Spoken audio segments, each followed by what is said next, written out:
Let me show you the invisible architecture that makes rational people do irrational things. Most of us think manipulation works like this. Someone lies to you. You believe the lie. You act on the belief. But modern manipulation is way more sophisticated than that. It doesn't target your beliefs. It targets your state. Here's what I mean. Traditional persuasion tries to change what you think. Modern manipulation changes how you think by controlling your emotional state, your information environment, and your cognitive capacity in real time. Think less, convince, and more regulate. I've been analyzing how this works, and it follows a cybernetic pattern, like a thermostat constantly adjusting temperature. Except instead of temperature, it's regulating your behavior. And the scary part? Most people never realize it's happening. The system has 5 phases. Each one sets up the next. By the time you reach the end, the tools you'd normally use to resist have already been quietly disabled. Let me walk you through them. Phase 1, the sensor grid. Before the system tries to change you, it measures you. Not your opinions. Those don't matter yet. It's measuring your vulnerabilities. How do you handle uncertainty? Which emotions override your critical thinking? What do you need most? Safety, status, belonging? This is why your social media feels like it knows you. It does. Every pause, every scroll, every angry comment is data about what makes you tick, and more importantly, what makes you break. The system is thin slicing you in real time. But here's the really clever part. The sensor phase isn't just collecting data, it's testing. Mild content gets pushed your way, not to persuade you, but to map your boundaries. What language triggers you? What framing slips past unnoticed? It's stress testing your mental defenses. Phase 2, the controller. Once the system knows your vulnerabilities, it selects the right script for your emotional state. Anxious, here's a threat narrative. Lonely, here's a belonging narrative. Skeptical, here's cognitive exhaustion. So many sources, so much complexity. This is why counter-arguments often fail. You're attacking the content of the message. But the message was never about content. It was about triggering a specific emotional state that bypasses your analytical mind. You're playing chess while the system is playing neuroscience. Each emotional state narrows your possibility space. Anxiety state, time horizon, immediate. Risk tolerance, 0. Decision mode, shortcuts. Anger state, moral reasoning, binary. Empathy, offline. Action bias, maximum. The controller doesn't create these states. It just traps you inside them. Phase 3, the effector, Part A, destabilization. Now comes the rewiring. First step, destroy your confidence in your own perception. A person who trusts what they see is hard to control. A person who doubts everything they see will grab onto anything that promises certainty. How destabilization works. Fire hose of falsehood. So much information, you can't verify it all. Gaslighting. Your internal signals become unreliable. Are you sure that happened? Cognitive dissonance. Chronic mental stress with no resolution. You're not confused by accident. Confusion is the point. A disoriented mind doesn't seek truth. It seeks relief. And conveniently, the system is right there, ready to offer you a simple story that makes the chaos make sense. Notice you weren't convinced. You were rescued. Phase 3, the effector, Part B, isolation. Once your internal compass is broken, external inputs become everything. So, the system controls those too. Not through censorship, that's obvious. Through cost. In a healthy information environment, diverse sources are easy to access. Verification is feasible. Dissent has low social cost. In a controlled environment, approved sources are easy and rewarding. Verification is exhausting. Dissent is betrayal. You can leave, but the activation energy becomes massive. This is why just Google it doesn't work. The person isn't being lazy. They've been conditioned over time that outside information is complicated, hostile, painful, disloyal. It's not a wall, it's a gradient, and you've been walking downhill. Phase 3, the effector, Part C, re-encoding.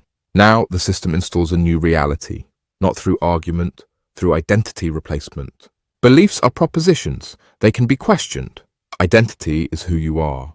Questioning it feels like self-destruction. Watch the transformation. I believe X, a claim. I'm someone who understands X, identity linked. People like us know X, group identity. Only bad people question X, moral identity. At that final stage, the belief has become load-bearing. You can't remove it without collapsing. The big lie works because it's too big to process. Normal claim, Evidence, accept, you reject.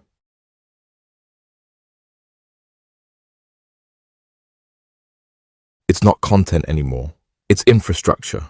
Phase 4, the output, action. Here's the trap springing shut.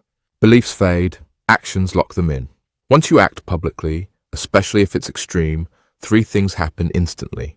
Cognitive dissonance spikes. You must justify what you did. Identity crystallizes. Your behavior revealed your true self. Social bonds harden. Others witnessed it. Walking it back means losing face. The system doesn't need to convince you anymore. You're now convincing yourself. This is why the system pushes toward offline action. A heated comment? You can delete that. Showing up to a protest? Confronting a neighbor? That's real. And once it's real, the sunk cost fallacy kicks in. I wouldn't have done that unless I really believed it. Right. The moral inversion completes. This action was necessary. They deserved it. I'm brave for doing it. This is who we are. You're not defending the action anymore. You're defending yourself through the action. Phase 5, feedback, self-sustaining control. The most elegant part, the system gradually withdraws. Because by now, you're doing the work yourself. External enforcement becomes internal. You police your own thoughts. You imagine what the group would think. You preemptively self-correct. You punish your own doubt. The surveillance is inside you now. The system doesn't need to watch anymore. And here's the final cruelty. Each phase disabled the tool you'd need to resist the next one. Destabilization killed your epistemic confidence. Isolation removed corrective feedback. Re-encoding hijacked your identity. Action created sunk costs. Feedback automated compliance. By the end, escape doesn't feel wrong. It feels impossible. The result, a closed loop of radicalization where the simulation maintains itself. The fake reality becomes more profitable than the truth because it creates addicted, predictable users. So how do we get out? Most people try to fight this system with logic and debate. That fails. You cannot use logic to break a system that relies on emotional hijacking and identity sorting. To break the loop, you don't need better arguments. You need jamming. Using tactics derived from Saul Alinsky, we can disrupt the control architecture rather than just arguing with it. Jamming strategy 1, make the enemy live up to their rules. Narratives rely on vagueness and euphemism. Don't argue the ideology. Force the system to be consistent. If you claim X, why does policy Y exist?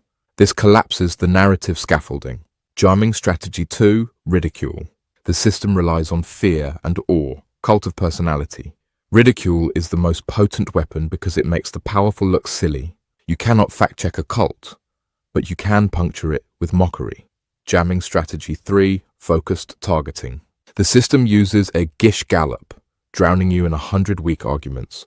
Countermove, freeze the target. Pick one contradiction, one lie. Do not let them drift. Keep the pressure on that single point until they break.